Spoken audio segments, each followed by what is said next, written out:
The North has always held a peculiar fascination for those who dwell on the edges of maps, where the familiar gives way to ice, shadow, and endless silence. Imagine a land where the wind carries stories older than kingdoms, where snow blankets the earth in a frozen hush that seems almost sacred.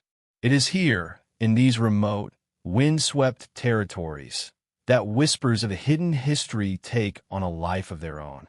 The mainstream chronicles of Europe speak of kings and crusaders, of battles fought in sunlit fields and grand cathedrals adorned with gold. Yet beyond these well-documented pages lies a world obscured by time, a tapestry of secrets threaded through forests, fjords, and hidden valleys that few have dared to explore. Among these secrets are tales of a legendary order, one whose reach extended far beyond the Holy Lands, the Knights Templar. The Templars are often remembered for their martial prowess, their wealth, and their mysterious end at the hands of King Philip IV of France. Official history tells of their dramatic arrest, trials, and execution, culminating in the order's suppression in 1312. But what if the story did not end there? What if, as some accounts suggest, a fragment of the Templars survived, fleeing not south toward obscurity, but northward into lands that were largely unmapped and perilous? These northern territories, harsh and inhospitable, may have offered sanctuary to a group of knights intent on preserving their most sacred knowledge and treasures. It is in this space between fact and conjecture, between the icy landscapes and the shadowed records of history, that the story truly begins.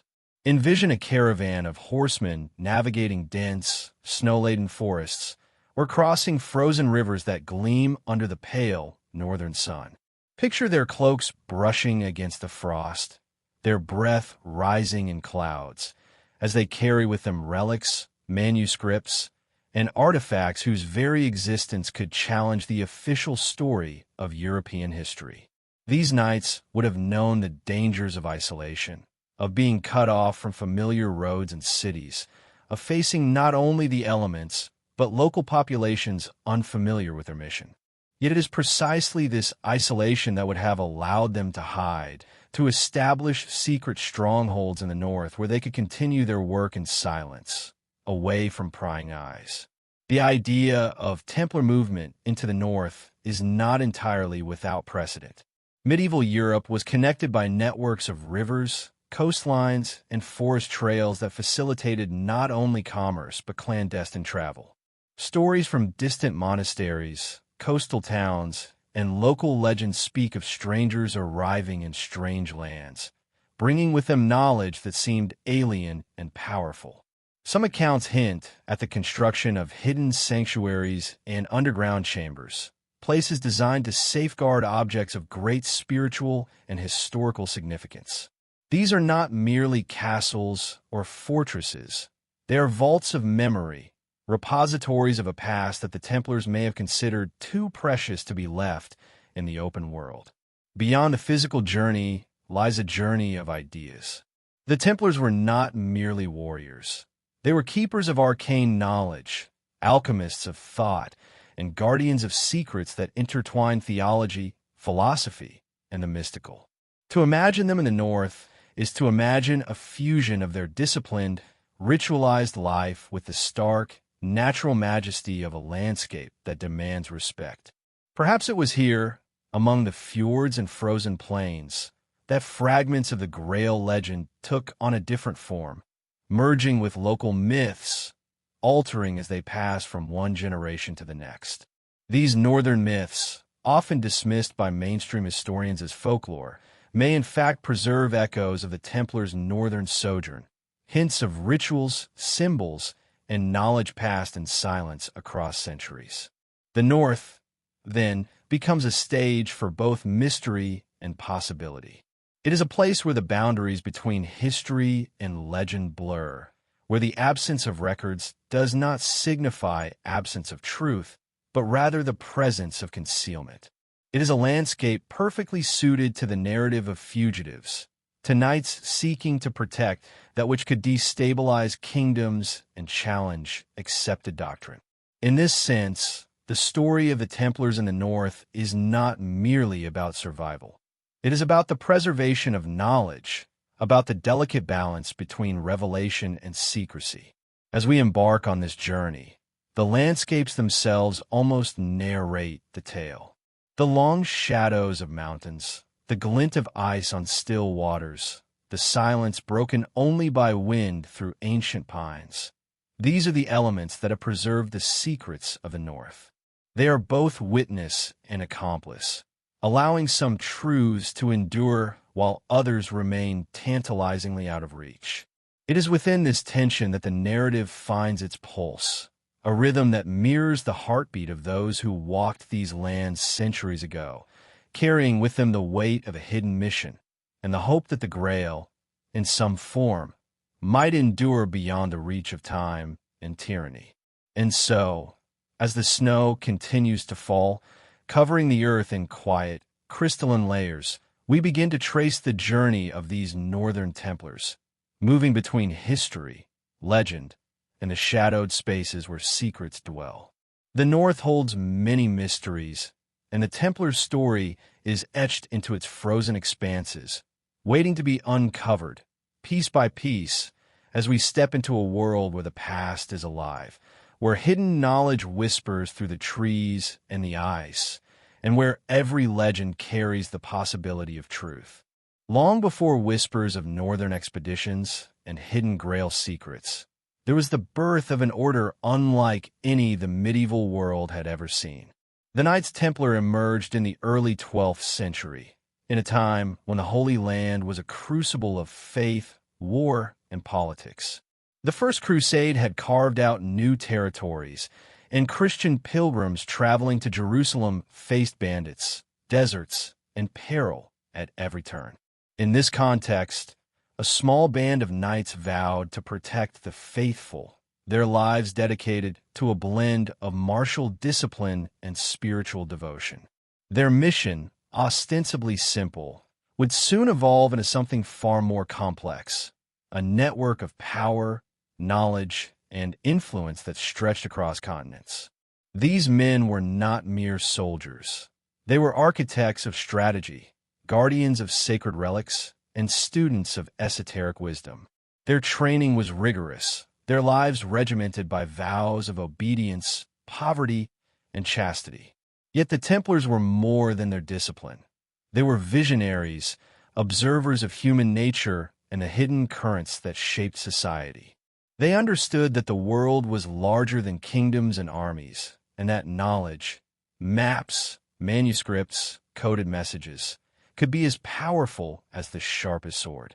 Every fortress they built, every route they patrolled, was designed not only for defense, but for the protection of secrets, some so sensitive that their very existence was denied in official records. As the Templars' influence grew, so too did their wealth. They became financiers of kings and popes, trusted custodians of treasure and land, and operators of an early banking system that allowed pilgrims and nobles alike to move money safely across Europe and the Levant.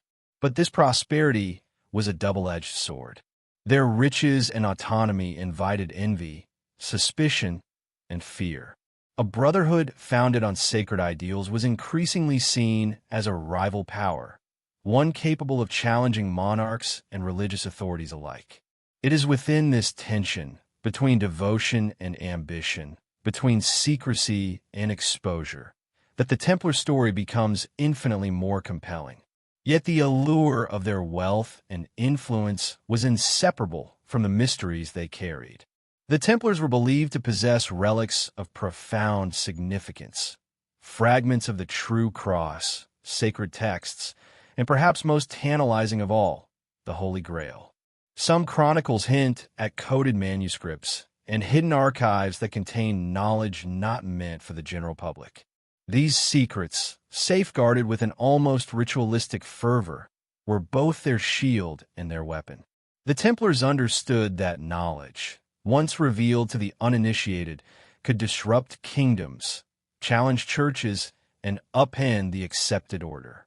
Their very survival depended on the careful stewardship of these treasures, and on the ability to navigate a world that often sought to destroy what it could not understand. The structure of the order reflected its dual nature. On the surface, they were monks and warriors, men of discipline serving God and king alike. Beneath that, however, they were strategists, diplomats, and keepers of arcane wisdom. Each commandery, each fortress, each network of routes was a node in a larger web of power that stretched from the sun-scorched deserts of the Holy Land to the heart of Europe. This network allowed them to communicate in ways others could not, to move resources unseen, and to preserve knowledge from inquisitive eyes. Their system was not merely functional. It was almost ritualistic, a reflection of a worldview in which order, secrecy, and devotion were inseparable. Even in their early years, rumors of their esoteric practices circulated. Tales of secret ceremonies, hidden initiations, and cryptic symbols attached to their order inspired awe and fear. To outsiders, the Templars seemed almost otherworldly, operating according to rules and purposes that were never fully revealed. Some whispered that their understanding of scripture and sacred geometry extended beyond the accepted teachings of the Church, hinting at a mystical knowledge that could alter perception or even the course of events. Others suggested that their vigilance in guarding holy relics was matched only by their capacity to conceal dangerous truths, truths that could challenge the very foundation of Christendom if they were ever made public. Their rise was meteoric, yet precarious. The Templars were masters of adaptation, able to navigate the shifting politics of Europe while maintaining a degree of independence that few other organizations could claim. Kings relied on them, yet feared them. The papacy granted privileges, yet sought oversight. They were warriors, financiers, and guardians of hidden knowledge, all operating under the banner of faith. This convergence of power, secrecy, and devotion made them remarkable, but also made their eventual downfall inevitable.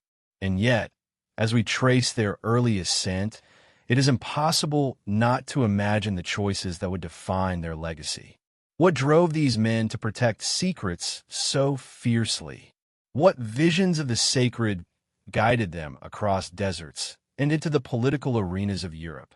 What strategies allowed them to amass influence without losing sight of their spiritual mission? These questions frame the Templars not merely as historical figures, but as actors in a story that stretches beyond conventional history, a story that hints at journeys not yet fully revealed, including the northern paths that would carry some of their most guarded secrets far from the eyes of the world. By understanding the rise of the Templars, we begin to see why a faction might have sought refuge in the north. Their training, their discipline, and their devotion were designed to survive not just battles, but the trials of history itself. They were a people capable of vanishing into shadows, of leaving behind only fragments of evidence, and yet shaping the course of events in ways subtle, profound, and enduring. The North, with its isolation, harshness, and silent landscapes, would have been a natural destination for such a group, a place where knowledge could be preserved, legends could flourish, and secrets could endure, hidden beneath snow, ice, and centuries of forgotten memory. The story of the Templars' fall is one of betrayal, power, and sudden violence, a dark chapter that has echoed through history like a warning whispered across centuries.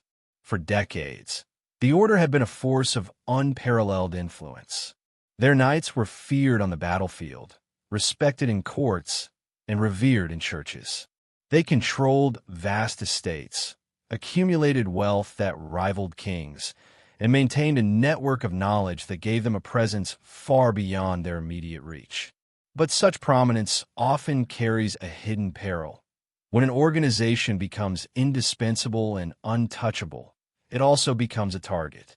And the Templars, despite their piety and valor, would soon learn the devastating consequences of their visibility. It was King Philip IV of France who set the stage for their dramatic downfall. Deeply in debt to the Templars due to wars and extravagant spending, he grew increasingly wary of their independence and financial power. The order's wealth and autonomy, once admired, now appeared threatening. Philip sought a way to seize their assets, undermine their authority, and erase their influence. With cunning and ruthlessness, he began to craft a narrative that would justify extraordinary measures. The Templars were accused of heresy, blasphemy, and secret worship of dark idols. The charges, shocking and grotesque, were constructed with meticulous precision, designed to inflame fear and discredit a once revered order. On a cold morning in October 1307, the wheels of this orchestrated destruction were set in motion. Across France, Knights of the Templar Order were arrested simultaneously, taken in the dead of night, and thrown into dungeons where darkness and despair awaited them. Torture became a tool of confession, forcing admissions of crimes that were likely fabricated or exaggerated. Testimonies, coerced under unimaginable suffering, painted a picture of corruption and depravity that many historians now recognize as a political fiction. Yet at the time, the spectacle achieved its intended effect. Public opinion turned against the order, and even allies were reluctant to intervene. The mighty Templars, once untouchable, were reduced to prisoners in their own land. Pope Clement V, under pressure from Philip, reluctantly disbanded the order in 1312. What remained of the Templar infrastructure, their fortresses, wealth, and influence, was confiscated or redistributed. Officially, the order ceased to exist. But the story of the Templars, like ice beneath a frozen river, did not vanish entirely. Beneath the surface of history, fragments endured, rumors, secret letters, coded manuscripts, and whispers of knights who had escaped the purge. These remnants hint at a reality far different from the official narrative, suggesting that some among them fled, taking with them treasures and knowledge that could not be surrendered to king or church. The notion of Templars escaping south into Spain or across the Mediterranean is well documented. Yet there is another, more enigmatic possibility. Some may have sought refuge in the north.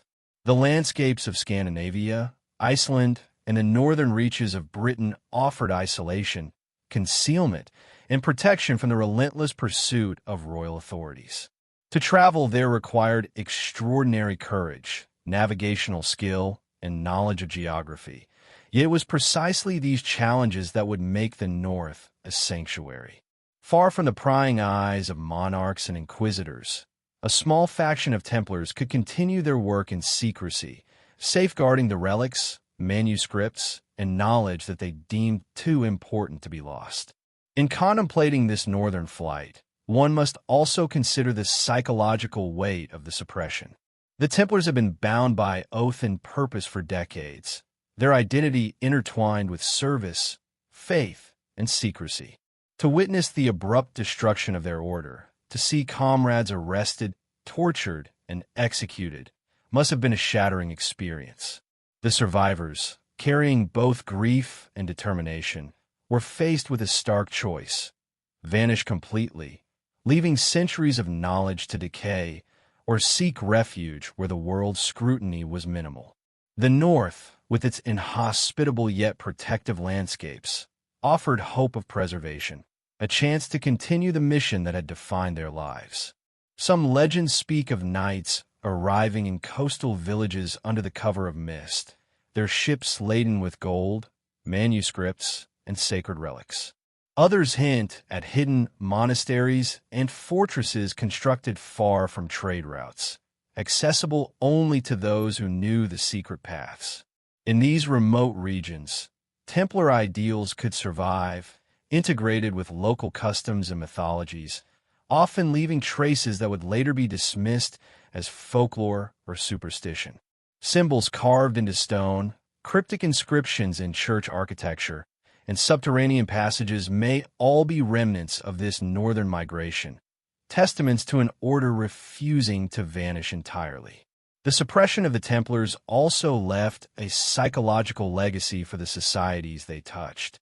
Fear of persecution, caution in revealing sacred knowledge, and a culture of coded communication became hallmarks of those who survived. Across Europe, tales of lost treasures, hidden grails, and secret brotherhoods began to circulate. Some stories were outright fabrications, crafted to entertain or frighten, but others may have preserved kernels of truth, echoes of Templars who walked northern forests and fjords under the radar of history. Ultimately, the fall of the Templars represents both an ending and a beginning. While the public narrative portrayed them as destroyed, their story continued in the shadows, carried forward by those who survived, by manuscripts hidden in monasteries, and by legends that would endure for centuries.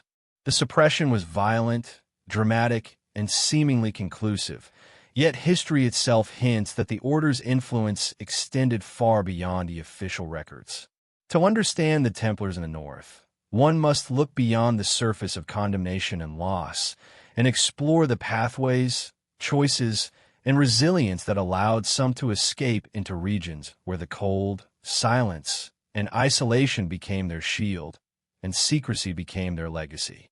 The North is a land both forbidding and mesmerizing, where the rhythm of life is dictated by the extremes of light and dark, of harsh winters and fleeting summers. Imagine vast forests stretching endlessly, their trees heavy with snow, each step muffled by frost. Mountains rise like silent sentinels, their peaks shrouded in mist, guarding valleys and fjords that have remained largely unchanged for centuries.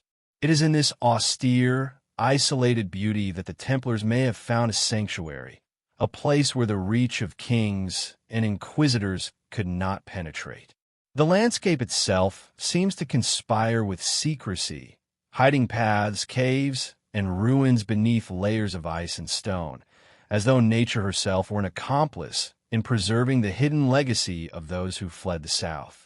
Isolation is a defining characteristic of the northern regions, and for those seeking to disappear, it is both a challenge and a gift.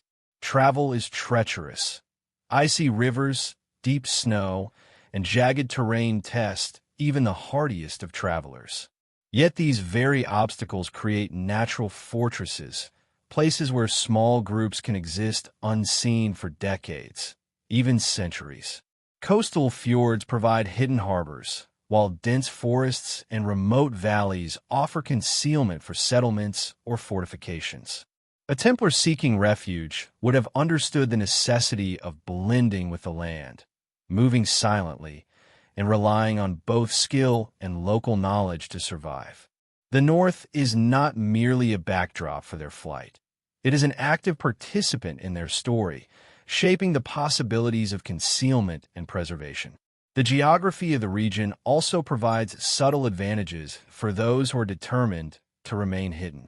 Islands dotted along the Scandinavian coastlines, for example, could serve as isolated outposts, connected by narrow sea routes known only to a few. Rivers and lakes, frozen for much of the year, create natural barriers, slowing any pursuers and limiting access to hidden settlements. Even the harsh winters, which might seem an impediment, work in favor of secrecy. Snow can mask trails, ice can preserve structures and artifacts, and the cold discourages casual exploration. In this way, the North becomes a living vault, protecting what humans might otherwise seek to exploit or destroy. Local populations, though isolated themselves, often have deep knowledge of the land. Folklore and oral traditions speak of travelers arriving from distant lands, carrying unusual symbols, strange knowledge, and objects that seem sacred.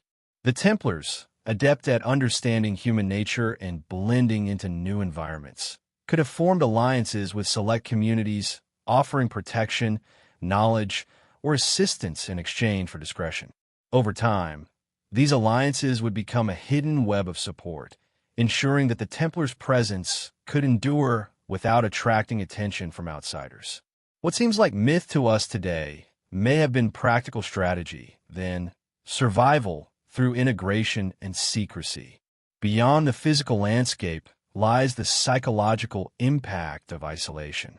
To be cut off from the centers of power, from the familiar cities and strongholds of Europe, is to live in a state of constant awareness. Every action must be measured, every contact considered. Yet in this very awareness lies a form of freedom. The North allows for self-determination away from the scrutiny of kings and popes. For a knight who had witnessed the fall of his order, this isolation offers both refuge and purpose, a chance to rebuild, to protect sacred knowledge, and to continue a mission that would have been impossible in the shadow of persecution. It is a land that demands respect and patience, but it also rewards those who understand its rhythms. In these remote northern lands, the Templars may have established not only hideaways but functional centers for the preservation of knowledge. Hidden chapels carved into rock faces, underground chambers beneath isolated monasteries, and fortified manors tucked away in valleys could all serve as sanctuaries for manuscripts, relics, and esoteric texts. Architecture, as always, becomes both practical and symbolic. Walls thick enough to protect from the elements also serve as barriers against prying eyes. Secret staircases and hidden compartments allow for the concealment of treasures, and orientation along sacred lines or ley routes reflects an understanding of the mystical as well as the strategic. Even in the absence of written records, the land itself bears silent testimony to what may have occurred within these hidden spaces. The North's isolation also shapes the stories and legends that persist to this day. Folktales speak of wandering knights, strange rituals performed in the depth of forests, and treasures buried beneath hills and lakes. While these stories are often dismissed as myth, they may carry fragments of truth. Oral tradition, less vulnerable to destruction than written records, could preserve the memory of Templar presence, encoded in allegory and metaphor. To those attuned to the subtle patterns of landscape and story, the North itself becomes a palimpsest of hidden history, layers of human endeavor overlaid upon the natural world. Ultimately, the Northern Territories are more than a backdrop for the Templars' story. They are an essential element of it. The challenges of terrain, climate, and isolation provide both obstacles and protection. The interplay between human ingenuity and the harshness of the environment allows secrets to endure where they might otherwise be lost. The forests, fjords, and mountains do not merely conceal, they preserve. They offer the possibility of survival, of continuity, and of a legacy that defies the finality of official history. To understand the Templar journey into the North is to recognize that their story is inseparable from the land itself. A narrative written not only in chronicles and manuscripts, but in ice, stone, and shadow, waiting for those willing to look beyond the surface. Maps are more than tools for navigation. They are mirrors of knowledge, power, and perception. In the medieval world, maps were rarely simple representations of geography. They were coded documents, blending observation with speculation, artistry with secrecy. For the Templars, who valued hidden knowledge as highly as martial skill, maps became instruments of survival and guardianship. Every line, symbol, and notation could carry multiple meanings, guiding trusted allies while obscuring the truth from prying eyes. As the Order faced persecution in the South, the creation and preservation of maps detailing northern routes may have been a vital component of their strategy to escape, hide, and protect sacred treasures. The journey northward was not merely a flight from danger. It was an expedition into largely unknown lands. Scandinavia, Iceland, and the far reaches of Britain were territories mapped only in fragments, their coasts dotted with treacherous fjords, rivers snaking through dense forests, and mountain passes that could easily conceal or trap the unwary. For the Templars, who had traveled extensively throughout Europe and the Levant, this would have posed a formidable challenge. They would have required intimate knowledge of currents, seasonal conditions, and hidden pathways, knowledge that could be encoded into the very maps they carried. These were maps designed not only to guide, but to protect, where every river bend or isolated island held significance, often invisible to the casual observer. Evidence of such maps persists, albeit in tantalizing fragments. Medieval charts sometimes display unusual annotations, symbols that do not appear elsewhere, or coastlines that seem inexplicably detailed compared to inland regions. Some scholars argue that these anomalies reflect the Templars' secret explorations, the remnants of journeys undertaken to the north that mainstream history has largely ignored. Other maps hint at routes between hidden settlements, islands, and fortresses, suggesting the existence of a clandestine network maintained with precision and secrecy. Each line and symbol may have been a lifeline, guiding knights to safe harbors, clandestine strongholds, or sacred relics concealed far from the reach of kings and inquisitors.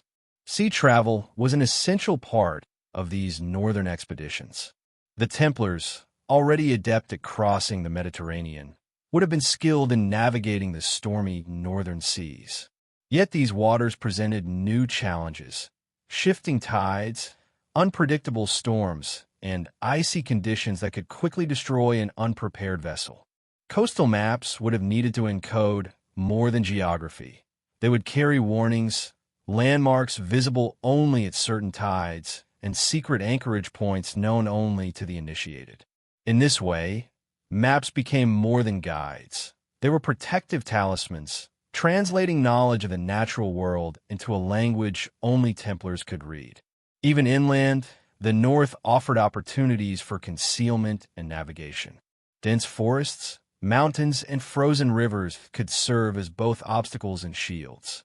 A Templar map might indicate hidden passes through mountains, forest clearings suitable for temporary settlements, or safe river crossings during the winter months when ice made distant lands accessible yet deadly.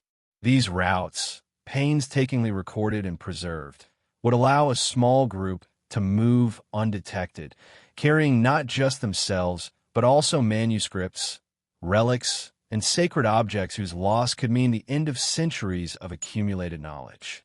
It is also likely that some maps were deliberately misleading to outsiders. A line leading to a false settlement, a symbol indicating a non-existent river, or a landmark slightly altered could protect real locations from discovery. In an age when maps were often rare and treasured, such subterfuge would have been a logical extension of the Templars' commitment to secrecy. The very act of reading a map became an exercise in trust. Only those trained to understand its language could navigate safely, while the uninitiated might be led astray. This interplay between revelation and concealment mirrors the broader Templar ethos, in which knowledge was both power and responsibility. Local legends may also preserve hints of these lost routes. Stories of mysterious travelers appearing in northern villages, of strange markings on rocks or trees, and of hidden caches of treasure often correspond to anomalies in medieval charts. Oral traditions may encode practical knowledge, paths through difficult terrain, the safest harbors, or isolated strongholds, disguised as myth. To the casual listener, these are just folk tales. To those who understand the Templars' methods, they are breadcrumbs, fragments of a carefully preserved network of knowledge linking south and north, past and present. Maps also intersect with the spiritual and mystical. The Templars were deeply aware of sacred geometry, numerology, and symbolic patterns. Some annotations on charts may carry dual meanings, serving both as practical navigation aids and as markers of sacred significance. Mountains aligned with solstices, rivers that trace symbolic shapes, or isolated islands positioned along lines of spiritual resonance could guide the faithful while remaining invisible to ordinary observation.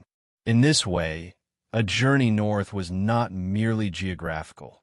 It was also spiritual, a pilgrimage of both survival and sanctity, where every step might reflect a deeper cosmic order. By combining the practical and the esoteric, the Templars created maps that transcended ordinary understanding. Each one was a record of observation, a tool of strategy, and a repository of sacred knowledge.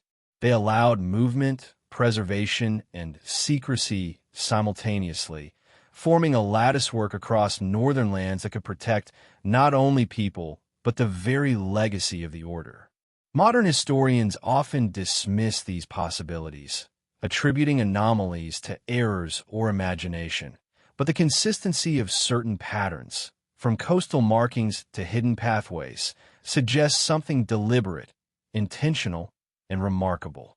These maps, whether lost or surviving in fragmentary form, offer tantalizing glimpses of a northern world that mainstream history has largely ignored. They hint at routes that allowed the Templars to vanish from France and the Mediterranean, to move into lands where secrecy and isolation could safeguard their treasures. Each map, each symbol, and each carefully preserved notation tells a story not just of movement, but of intent, an intent to survive, to conceal, and to continue a sacred mission far from the reach of persecution. The North was not just a destination. It was a carefully chosen theater of survival, and maps were the invisible threads binding this story together, guiding footsteps across ice, forest, and fjord in the service of a mission that history may never fully reveal. The Holy Grail has always occupied a space between myth and reality, a symbol of spiritual perfection and earthly desire, shrouded in layers of allegory, devotion, and secrecy. In the minds of many, it is a cup, a relic of the Last Supper, or the vessel that received the blood of Christ. But to the Templars, the Grail may have represented more than a physical object. It could have embodied knowledge, wisdom, and power too profound to be entrusted to the world at large. The Grail was both literal and symbolic, a bridge between the divine and the mortal, a key to understanding truths that ordinary society was not prepared to comprehend. Its legend traveled not only through the halls of Christendom, but also into the far reaches of Europe, where it merged with local mythologies and northern folklore, taking on new forms while retaining its core mystery. Northern Europe, with its long winters, dense forests, and hidden valleys, proved fertile ground for the Grail's myths to intertwine with local legend. In Norse sagas and Icelandic tales, there are echoes of sacred vessels, enchanted objects, and warriors guarding divine knowledge. These stories, though often dismissed as fanciful, share striking parallels with Grail lore, journeys to distant lands, trials of courage and faith, and guardianship of objects imbued with spiritual significance. It is tempting to imagine that the Templars, fleeing persecution in the south, found a receptive soil in these northern lands, where their sacred mission could continue, cloaked within the language of myth. The Grail, in this context, becomes not only a relic of Christendom, but also a motif encoded into the culture of remote regions, disguised as legend and folklore. The Grail symbolism is rich and multifaceted. In some interpretations, it is a vessel of healing, capable of sustaining life or granting wisdom. In others, it is a representation of spiritual enlightenment, a reward for the virtuous who endure trials and hardships. For the Templars, who had dedicated themselves to both martial and spiritual rigor, the Grail could have represented the ultimate culmination of their journey, the fusion of earthly discipline with divine insight. If portions of the Order did indeed venture into the north, one can imagine them seeking sites where such knowledge could be protected and preserved, perhaps in caves, fjords, or remote chapels, away from the eyes of those who might exploit or destroy it. The interplay between myth and reality is particularly evident when examining northern folk traditions. Tales of hidden treasures, enchanted lakes, or sacred springs resonate with motifs found in Grail stories. A remote lake, reflecting the sun or moon in an almost unnatural brilliance, might be described as enchanted. A stone circle in a desolate valley could serve as the site of secret ceremonies. To the modern observer, these elements seem like folklore. To the Templars, they may have been practical landmarks and spiritual markers, guiding those in the know to places of refuge, meditation, or ritual. In this way, the Grail legend is not static. It evolves, adapting to the geography and culture of the North while preserving its essential mystery. It is also worth considering that the Grail, as a symbol, carries layers of encoded knowledge. Some scholars and mystics suggest that it is a repository of esoteric wisdom, containing teachings on alchemy, astronomy, or divine geometry. If the Templars were custodians of such knowledge, their northern expeditions may have been motivated not solely by survival, but by a desire to safeguard and transmit this wisdom. The North's isolation would have offered protection from those who might exploit or suppress it. Here, sacred knowledge could exist in parallel with legend, accessible only to those initiated into the mysteries, while remaining invisible to outsiders, obscured by layers of myth, language, and ritual. The Grail's journey, like the Templars themselves, may have left subtle traces in Northern culture. Artifacts, carvings, and symbols in churches or ancient fortifications suggest the presence of ideas carried from the South. These markers, often overlooked by historians, could indicate routes, sacred sites, or repositories of knowledge connected to the Grail tradition. In some cases, local legends speak of strangers who appeared with unusual symbols or objects, offering guidance or protection. Such narratives, passed down orally, may encode practical instructions and spiritual insights, preserving the memory of Templar custodianship in a form intelligible only to those attuned to their symbolic language. Northern climates and landscapes themselves contribute to the aura of the Grail. The long, dark winters create a sense of stillness and introspection. The auroras and reflective waters inspire awe and reverence. It is a land that encourages contemplation, a place where sacred objects might be revered and preserved in silence. For Templars seeking refuge, this environment could serve both practical and spiritual purposes. Remote valleys and hidden fjords provide concealment, while the ethereal beauty of the land mirrors the transcendence associated with the Grail. In essence, the North itself becomes a sanctuary, a place where the Grail can exist not only as a relic, but as a living symbol, interwoven with the natural and cultural landscape. The persistence of the Grail legend in Northern Europe, often in altered or disguised forms, invites speculation about the interplay between Templar migration and local folklore. Were certain myths inspired by direct contact with these knights? Did the Templars intentionally shape narratives to protect sacred knowledge? While definitive evidence is scarce, the convergence of similar motifs across regions suggests a continuity that is difficult to dismiss. It is a story of preservation through adaptation, of sacred knowledge transmitted in forms that could endure despite persecution, harsh climates, and the passage of centuries. Ultimately, the Grail in the North represents both mystery and possibility. It is a symbol of what may have been carried, concealed, and safeguarded by a faction of the Templars who refused to disappear entirely. It is a testament to the human drive to protect what is deemed sacred, to encode wisdom in forms that outlast persecution and time itself. As we consider the northern landscapes, the folklore, and the enduring legends, the Grail emerges not merely as a physical object, but as an idea, a motif, and a guiding principle. It is the thread that connects Templar flight, northern refuge, and the whispered mysteries that continue to haunt the fjords, forests, and valleys of these remote lands. In this way, the Grail is both destination and journey, artifact and symbol, hidden object and living story. Its presence in northern legend invites us to question the boundaries between history and myth, between fact and hidden truth. And as we follow the footsteps of the Templars into the remote reaches of Europe, the Grail becomes a beacon, illuminating a path through shadowed landscapes, whispered stories, and the enduring mysteries of an order that may have carried the sacred northward, leaving traces for those daring enough to seek them. The notion of Templar strongholds in the north is a concept that stirs both imagination and skepticism.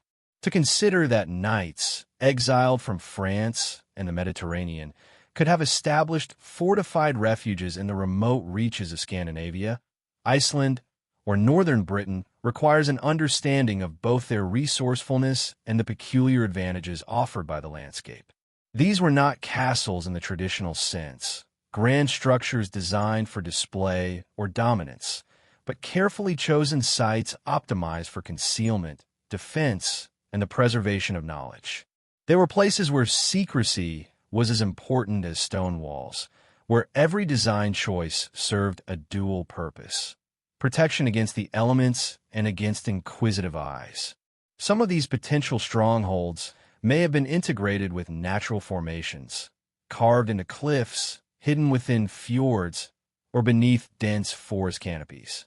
Imagine a monastery built against a mountainside, its entrance obscured by snow and rock, with chambers cut into the earth to protect manuscripts and relics.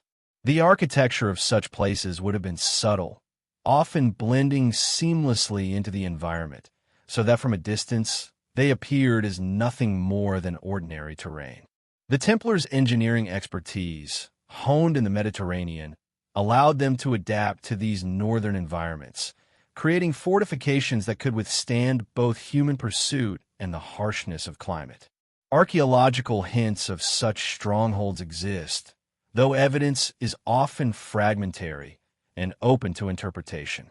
Isolated ruins, unusual stonework, and underground chambers in northern Europe suggest constructions more complex than typical local buildings. Some churches contain crypts with unusual dimensions or orientation, possibly designed to store items of spiritual or practical significance. Symbols carved into stone, geometric patterns, and discrete markers indicate knowledge of sacred geometry, hinting at the Templars' involvement.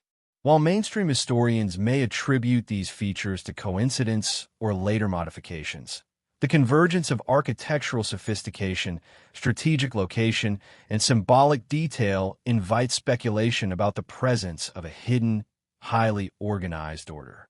Isolation was essential for these northern strongholds. The north offered natural barriers that could discourage unwanted visitors while providing a safe haven for those initiated into the Templar secrets.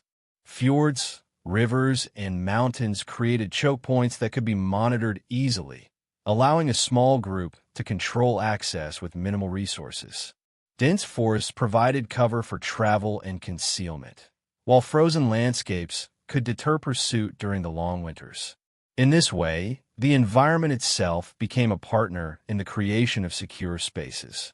A hidden stronghold was not merely defended by walls, it was defended by geography, climate, and knowledge. Inside these fortresses, the Templars' priorities would have been both practical and spiritual. Manuscripts, maps, relics, and symbols likely occupied concealed chambers, accessible only to those who understood the Order's secret codes. Sacred spaces for meditation, prayer, and ritual may have been integrated with these storage areas, reflecting the inseparable nature of spiritual devotion and strategic preservation. Architecture, symbolism, and geography converge to create a cohesive system designed to protect both material and immaterial treasures. Every passage, staircase, or hidden compartment could carry meaning, ensuring that only those with insight and training could navigate the fortress safely. Northern strongholds may also have served as centers for training and transmission of knowledge. Knights who survived the persecution of the South could instruct others in martial skills, navigation, cryptography, and the esoteric wisdom preserved from earlier campaigns in the Holy Land. Here, in these isolated bastions, the Templars could continue their mission of guarding sacred knowledge while remaining invisible to the wider world. Oral traditions, symbols carved into stone, and carefully constructed rituals would ensure that knowledge passed down was preserved yet protected, accessible only to those deemed worthy. Local legends and folklore offer tantalizing hints of these strongholds. Stories of wandering knights, mysterious lights in remote valleys, and treasures hidden beneath stone or ice appear across northern Europe. While these accounts are often dismissed as myth or imagination, they may encode real experiences, memories, or warnings. A rock formation described as a giant's throne could mark a hidden entrance. A sacred spring could indicate a nearby, concealed chamber. Oral transmission allows these clues to persist for generations, sometimes obscured in metaphor, but retaining kernels of truth. The interplay between legend and reality, between myth and architectural evidence, is central to understanding how Templar strongholds may have functioned in the north. The presence of symbolic markers cannot be overlooked. The Templars were meticulous in embedding meaning into their constructions. Crosses, geometric shapes, and astrological alignments might guide the initiated, indicate sacred spaces, or mark the location of hidden treasures. These markers were subtle, visible only to those trained to interpret them, yet their existence across northern sites hints at a deliberate effort to maintain continuity of knowledge. A simple carving or alignment with the sun at a certain time of year could serve as both ritual and practical guide, a blending of the spiritual and the strategic. Ultimately, the idea of northern strongholds is more than architectural speculation. It is an insight into the mindset of an order determined to survive, adapt, and protect its secrets. The Templars' ingenuity, combined with the natural concealment provided by remote landscapes, allowed them to establish a network of refuges that could endure long after the collapse of their order in the south. Each fortress, monastery, or hidden chamber represents not only a physical sanctuary, but also a symbol of resilience, a testament to the lengths to which the Templars would go to safeguard their sacred mission. To walk through these regions today is to step into a silent narrative, one written in stone, ice, and shadow. The ruins, the cryptic carvings, and the hidden passages are fragments of a story that refuses to be erased. They invite speculation, imagination, and study, offering glimpses into a past where faith, strategy, and secrecy intertwined. In considering the northern Templar strongholds, we begin to see a world where survival was not merely a matter of force or wealth, but of cunning, adaptation, and an unwavering commitment to a mission whose significance transcended time, distance, and even history itself. The Templars were as much masters of symbols as they were of sword and strategy.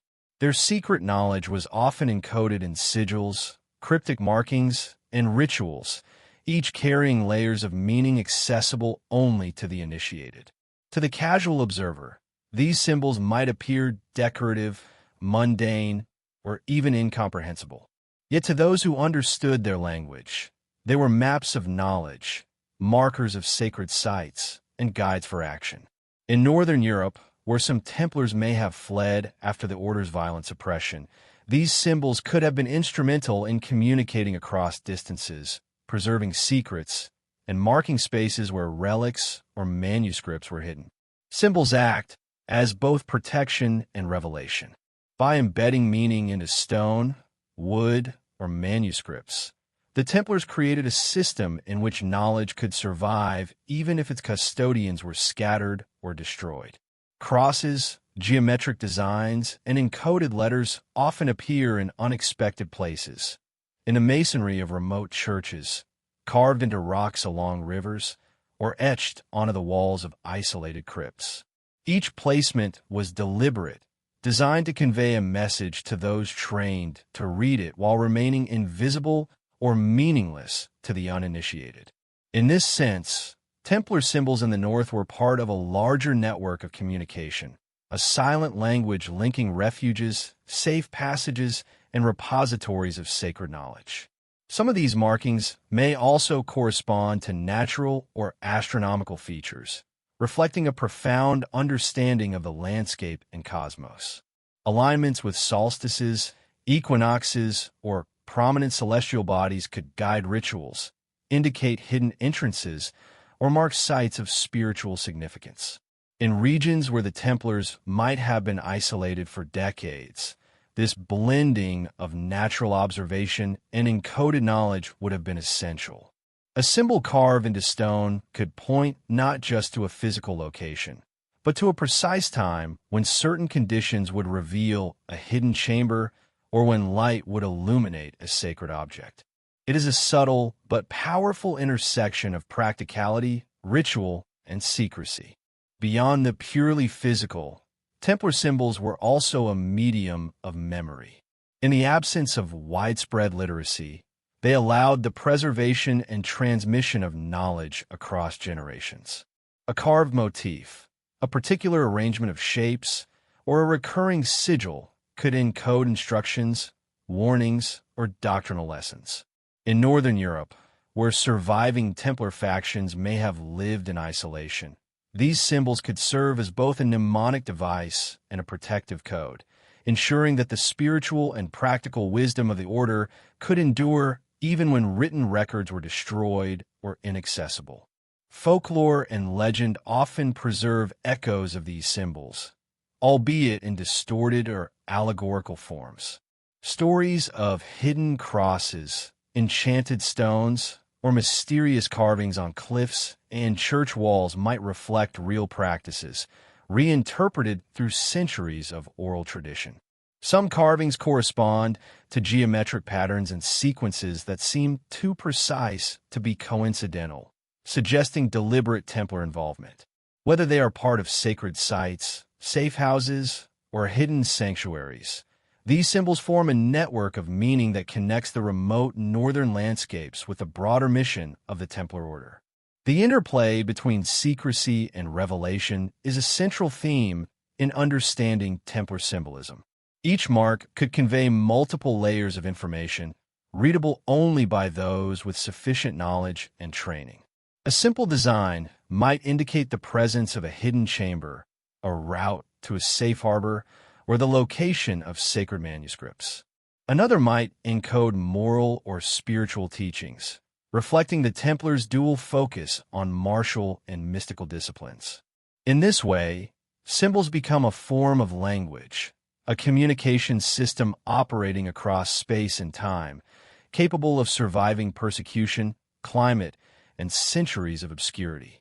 Northern Europe, with its long history of oral tradition and reverence for hidden places, provided fertile ground for Templar symbols to endure.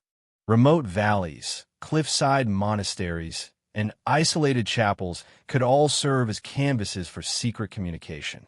Even in natural environment, rocks, trees, and waterways could be marked subtly, creating a landscape that carried meaning for the few who could interpret it. To the untrained eye, these markings blend seamlessly with the natural world, yet they form a map, a network, and a mnemonic system for those in the know. This fusion of nature and symbol reflects the Templar's sophistication in merging the spiritual, practical, and hidden dimensions of their work. Artifacts also carry symbolic language. Manuscripts, rings, chalices, and other objects may feature Templar sigils, encoded instructions, or reminders of sacred doctrine. These items could have traveled north with fleeing knights, hidden away in strongholds, or concealed within the natural environment. The act of safeguarding such objects would not be solely practical. It would be imbued with ritual, purpose, and reverence. Each symbol, each motif, is both a guide and a guardian, ensuring that knowledge survives even if the physical object is eventually lost or destroyed. The persistence of these symbols into modern times raises profound questions about the continuity of knowledge. Many carvings, ruins, and artifacts have been overlooked or misinterpreted by historians, yet their patterns suggest deliberate design. When considered collectively, across landscapes, buildings, and objects, They reveal a coherent system, a hidden language spanning northern Europe that echoes the methods and priorities of the Templar Order. For those willing to read between the lines of history, these symbols hint at a network that enabled survival, continuity, and the preservation of sacred knowledge beyond the reach of persecution.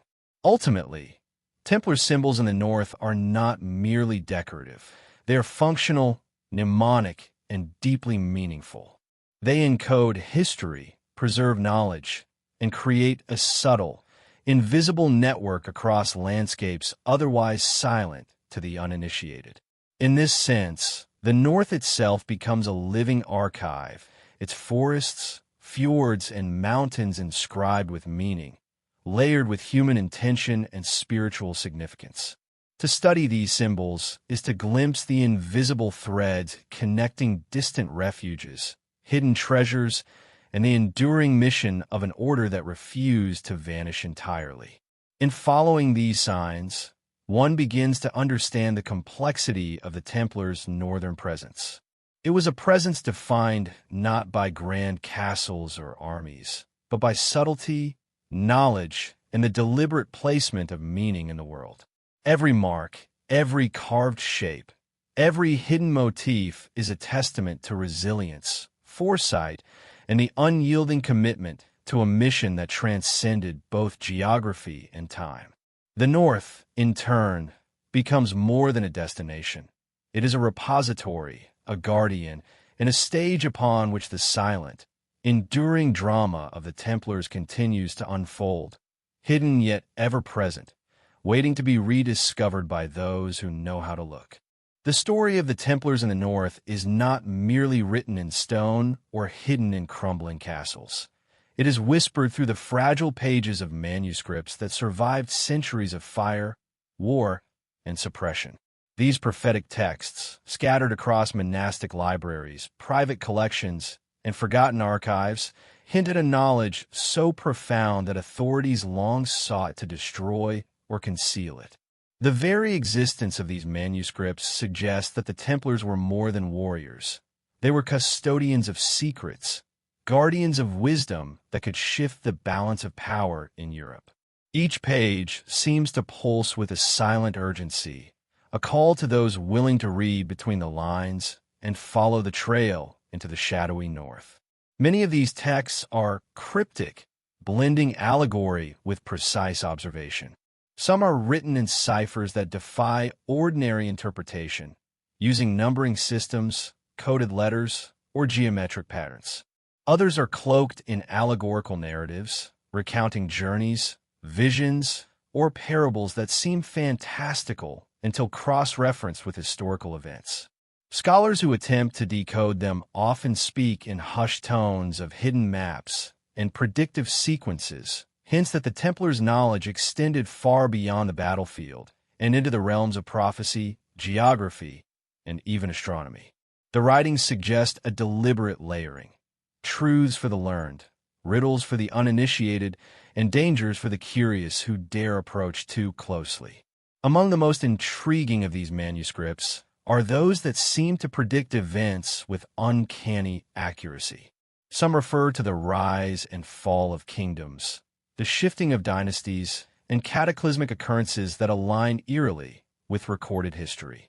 While skeptics dismiss these as coincidence or post-facto additions, the consistency and specificity of some passages demand closer examination.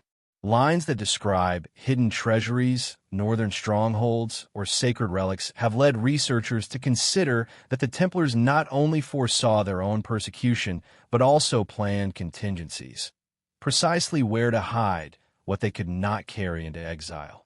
In this sense, the manuscripts become more than prophecies. They are maps, keys, and warnings encoded in poetic and symbolic language. Some texts hint at the Holy Grail itself. While the Grail is often treated as myth, these writings present it not merely as a cup, but as a repository of sacred knowledge, a spiritual and possibly scientific artifact. References to the Vessel of Light or the Chalice of the North recur in various manuscripts, each cloaked in metaphor, yet consistent in suggesting a location far from the familiar landscapes of France or Jerusalem. One manuscript, kept under lock and key in a northern monastery, speaks of a place where waters meet the sky, guarded by stone sentinels, where no mortal gaze may linger long without trial. Such passages, simultaneously poetic and cryptic, have fueled generations of treasure hunters, historians, and secret society members alike. The manuscripts also reveal the Templars' obsession with cycles and numerology. Patterns of dates, lunar phases, and celestial alignments appear repeatedly, suggesting that they considered timing as critical as location. In some cases, maps encoded within the text align with astronomical markers, star positions, solstices, or specific planetary alignments. This integration of science, mysticism, and secrecy reinforces the idea that the Templars were not merely hiding relics, but orchestrating a complex system of preservation, a sacred architecture of knowledge that could endure beyond the chaos of persecution. Every symbol, every fold of parchment was designed to guide or mislead, to reward understanding while protecting the unworthy. Despite their fragility, these manuscripts have survived wars, inquisitions, and centuries of neglect. Many were copied in secret, passed hand to hand, or hidden behind false walls and buried beneath monastery floors. The effort required to preserve them reflects their importance. They were not casual notes, but intentional vessels of continuity. Some scholars argue that even today, fragments of these texts remain undiscovered in private collections or beneath the foundations of northern castles. The tantalizing prospect that the final piece of the puzzle could surface at any moment continues to ignite the imagination of researchers and adventurers. However, interpreting these texts is a perilous endeavor. The mixture of allegory, code, and prophecy creates a landscape where a single misreading can lead to years of fruitless pursuit, or worse, danger. There are stories, half-documented and half-whispered, of explorers who followed manuscript clues too literally, becoming lost in the labyrinthine forests of the north or facing inexplicable accidents. These tales contribute to the aura of caution and mystique surrounding the Templars' writings. It is as if the manuscripts themselves are alive, testing the resolve, insight, and morality of those who seek the Grail or the knowledge they guarded. The manuscripts also illuminate the Templars' worldview, one in which history, spirituality, and secrecy were inseparably intertwined. They regarded their mission as sacred not only in terms of faith, but in terms of the preservation of wisdom. The texts often juxtapose moral lessons with practical instructions, blending ethical guidance with cryptic maps, suggesting that only those who could comprehend the spirit of the order were capable of unlocking its secrets. In this sense, the manuscripts are mirrors of the Templars themselves, disciplined, vigilant, and esoteric, revealing truths layer by layer. As one studies these texts, a pattern emerges. The northern regions of Europe, Scotland, Scandinavia, and the Baltic appear repeatedly, as if a secret thread runs through the geography of the manuscripts. Rivers, forests, and mountain ranges are described in symbolic terms, but cross-referencing them with historical and topographical data reveals plausible locations for hidden strongholds. The Templars, it seems, were laying breadcrumbs across centuries, a path for the perceptive to follow, leaving the uninitiated to wander in circles. Ultimately, these prophetic manuscripts are more than historical curiosities. They are living enigmas, resonating across centuries with the weight of secrecy, danger, and profound knowledge. They challenge modern historians, adventurers, and seekers to consider that the Templars were not defeated by kings or inquisitors, but rather withdrew into a hidden network of sanctuaries, leaving behind texts encoded with the very wisdom they risked their lives to protect. The manuscripts promise revelation, yet they demand patience, discernment, and respect for the shadowed path the Templars carved through the north. Through their cryptic words, the Templars speak still, urging those who listen to see beyond the surface of history, to perceive patterns in the obscure, and perhaps to follow the trail that could lead, one day, to the ultimate secret, the resting place of the Grail and the hidden knowledge of the order that once ruled both the spiritual and temporal realms of Europe. Even as centuries have passed since the dramatic fall of the Templar Order, their influence seems to linger, echoing subtly through modern culture, institutions, and secret societies. It is a presence that is rarely overt, yet it can be sensed in symbols, rituals, and traditions that continue to weave themselves into the fabric of contemporary life. The Templars, with their unparalleled combination of military prowess, spiritual authority, and esoteric knowledge, left behind more than myths. They left a blueprint for power and secrecy that has quietly guided generations. In the north, where they are believed to have fled and hidden, traces of their legacy are woven into the stones of old cathedrals, the heraldry of noble families, and even in the ceremonial practices of modern orders claiming a distant lineage to the knights themselves. The most obvious echoes appear in Freemasonry, an organization that has long been linked to Templar traditions. While historians debate the direct connections, there are undeniable similarities in the use of symbols, architectural motifs, and coded rituals. Compasses, pentagrams, and crosses reminiscent of Templar insignia appear in Masonic lodges across Europe and North America. Some suggest these symbols serve as a silent homage to the knights who survived persecution and went underground, safeguarding their knowledge for those who would follow centuries later. Initiates into these modern societies may never hear a single mention of the Grail, yet the very structures of secrecy and initiation recall the protective networks the Templars once relied upon to preserve their sacred secrets. Beyond secret societies, the Templar imprint can be traced in architecture and urban design. Medieval castles, cathedrals, and even rural chapels in Northern Europe are riddled with symbols, hidden passages, and alignments that mirror celestial patterns, a language of knowledge that only those trained to see could interpret. It is no coincidence that many modern scholars, architects, and amateur historians still find themselves drawn to these sites, discovering motifs that seem too deliberate to be decorative. The Templars' fascination with geometry, astronomy, and sacred measurement was not merely academic. It was a means of encoding their beliefs, their journeys, and, perhaps, the locations of the treasures and texts they sought to protect. The influence extends further into literature, film, and popular culture. The Templar mythos has been reimagined countless times, from best-selling novels to blockbuster movies, often portraying them as keepers of world-altering secrets. These cultural portrayals, while dramatized, often retain elements of truth, coded messages, hidden relics, and northern sanctuaries. In some ways, popular culture acts as a contemporary echo of the Templars' secretive strategies, preserving their memory while distorting it, keeping the fascination alive without revealing the full truth.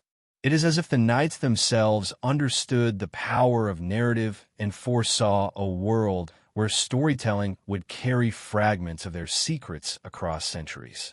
Some researchers argue that Templar influence is still tangible in finance and trade. Their historical involvement in banking, trade networks, and economic strategy has left subtle traces in modern institutions that rely on secrecy, trust, and hierarchical organization. While the Templars themselves no longer walk among us, their principles, discretion, loyalty, and strategic foresight may be mirrored in guilds, corporations, and organizations that value hidden knowledge as a form of power. In Northern Europe, where Templars are believed to have found refuge, some scholars point to the enduring wealth of particular families or communities as indirect evidence of Templar legacies, passed down through generations under the guise of conventional inheritance.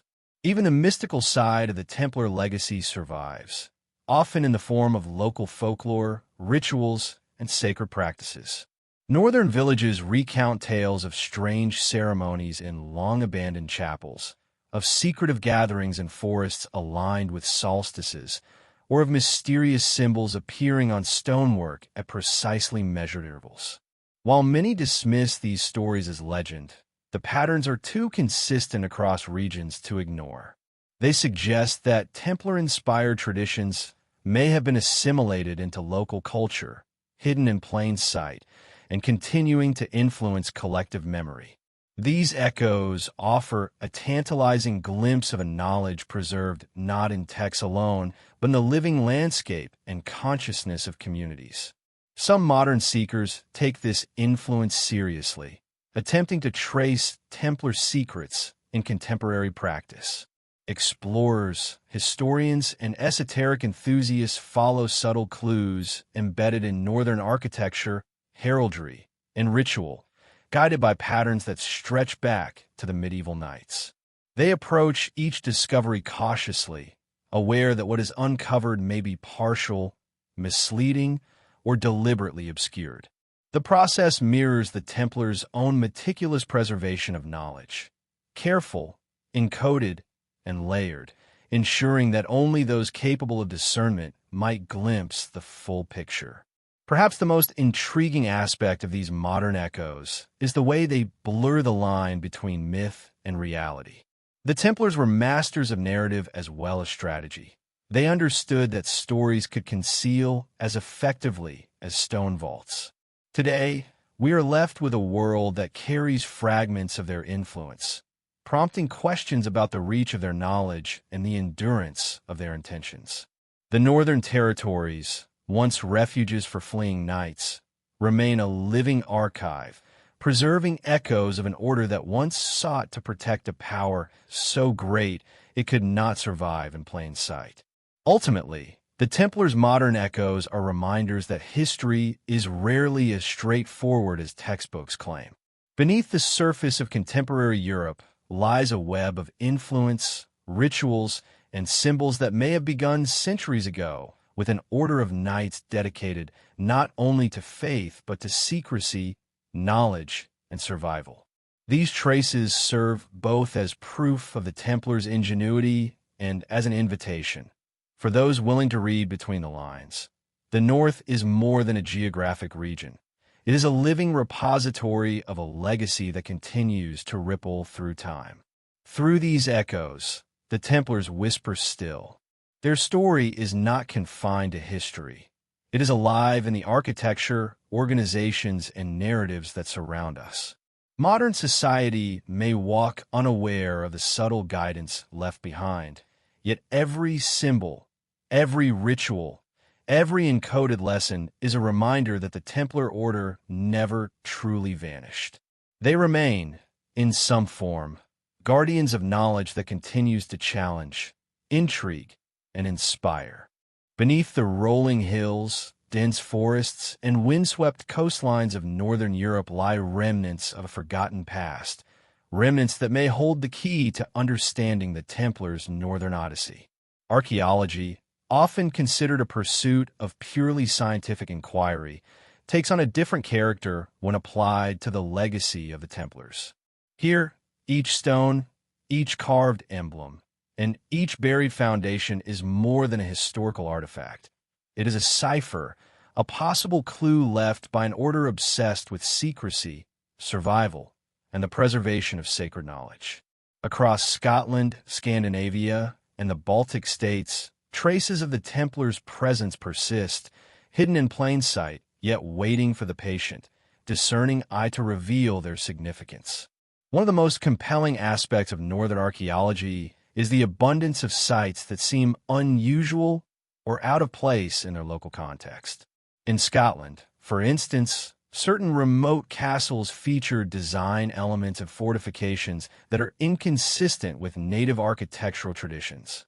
Round keeps, subterranean chambers, and hidden passages suggest the influence of outsiders familiar with advanced engineering techniques, possibly Templar in origin. Many of these sites are linked with legends of treasure or sacred relics hidden within their walls, fueling speculation that the Knights brought with them not only gold, but objects of profound spiritual or esoteric importance. In Scandinavia, archaeologists have uncovered sites with enigmatic carvings and symbols etched into stone churches and monastic buildings. Some of these markings resemble Templar crosses or geometrical patterns associated with sacred architecture. While the local populations may have continued traditional religious practices, the presence of these symbols indicates an overlay of Templar influence, suggesting a deliberate effort to imprint their presence, knowledge, and perhaps even encoded directions to hidden treasures. Certain burial mounds and ruins, particularly those near ancient trading routes, have been posited as secret waypoints or storage locations, hinting that the Templars' northern journey was both strategic and clandestine. The Baltic region provides another layer of mystery. Here, medieval fortresses and monastic complexes frequently occupy sites with commanding views of rivers, harbors, and trade routes. Archaeologists have noted unusual storage chambers, subterranean tunnels, and labyrinthine designs that suggest the movement and concealment of valuable objects. While mundane explanations exist, safekeeping, defense, or ritual, some scholars propose that these sites could have housed the Templars' most treasured artifacts, including manuscripts, sacred relics, or even fragments associated with the Grail. The alignment of certain ruins with astronomical markers or solstices reinforces the theory that the Templars embedded practical, spiritual, and symbolic meaning into their northern strongholds. A recurring pattern emerges when studying these sites. The Templars' preferred locations are isolated, defensible, and often aligned with natural or celestial markers. Rivers, cliffs, and forested valleys frequently serve as natural barriers, while hidden chambers and tunnels provide escape routes and secure storage. Archaeologists working in these regions often speak of a layered history, where every structure must be read as a palimpsest, revealing both local tradition and the imprint of an enigmatic, highly disciplined order.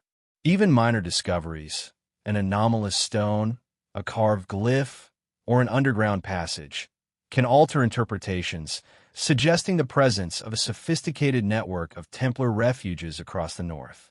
One of the most intriguing discoveries involves subterranean crypts beneath monastic sites.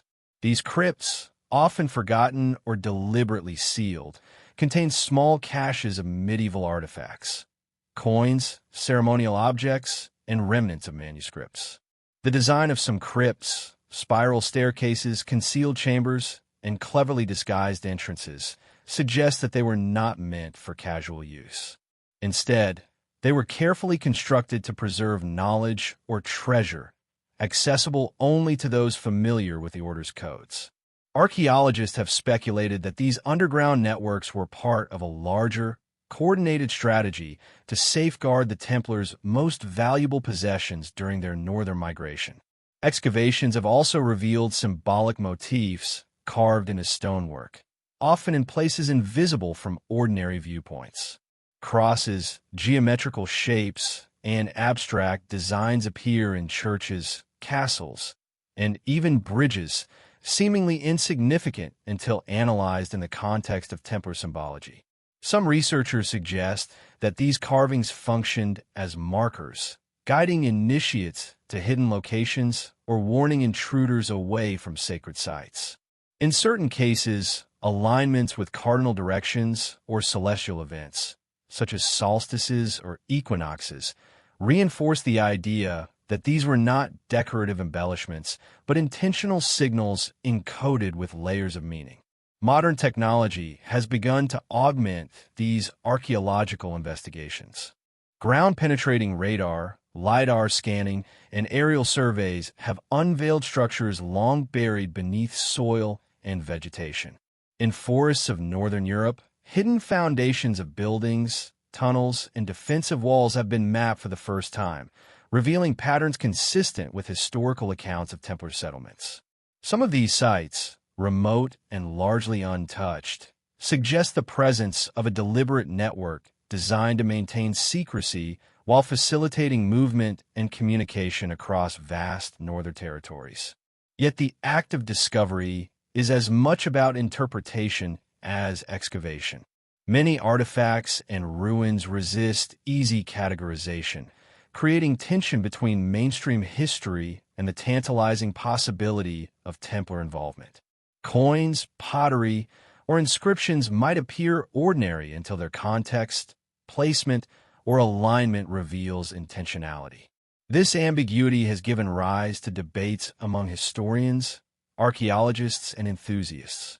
Was the Templar presence in the North substantial and organized, or are we reading patterns into coincidental anomalies?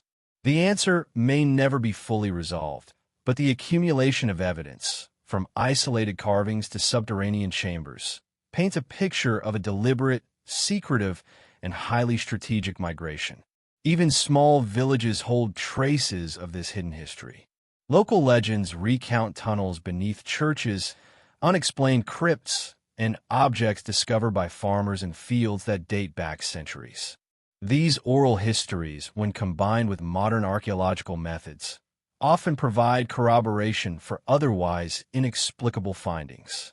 Scholars who incorporate folklore into their research uncover a layered map of sites, rituals, and pathways, an intangible archaeology of memory and myth that complements the tangible remnants of stone and metal.